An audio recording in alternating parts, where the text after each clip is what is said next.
আপনি কি ভেবেছেন আপনার নামাজ দিয়ে আপনি জান্নাতে যাবেন? আপনি তাহাজ্জুদ গুজার, সেজদা দিতে দিতে কপালে দাগ ফেলেছেন, এটা আপনারা জান্নাতে নেবে না? আপনি এলাকার সবচেয়ে বড় হাতেম তাই দানশীল, এই দানের ভরসায় বসে আছেন।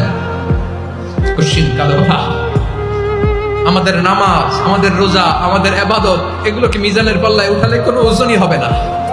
তবে আমাদের একটা কৌশল জানা আছে, আমরা আল্লাহর রহমতের ভিখারি। আমরা সেদিন আগেই গুনার স্বীকৃতি দিয়ে দেব। আমরা বলবো, আল্লাহ তুমি প্রশ্ন করার আগে তোমার একটা কথা বলি, আমারে কিছু জিজ্ঞেস করো না, আমি সব করেছি। এমন কোন পাপ নাই যে পাপ আমারে দিয়ে হয় নাই।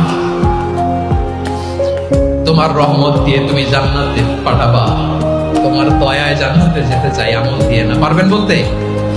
কিয়ামতের দিন আমরা বলবো, আল্লাহ আমার আমল দিয়ে জান্নাত চাই না, আমি তোমার দয়া দিয়ে জান্নাত চাই। তোমার দয়া ছাড়া আমার কোনো উপায় নাই।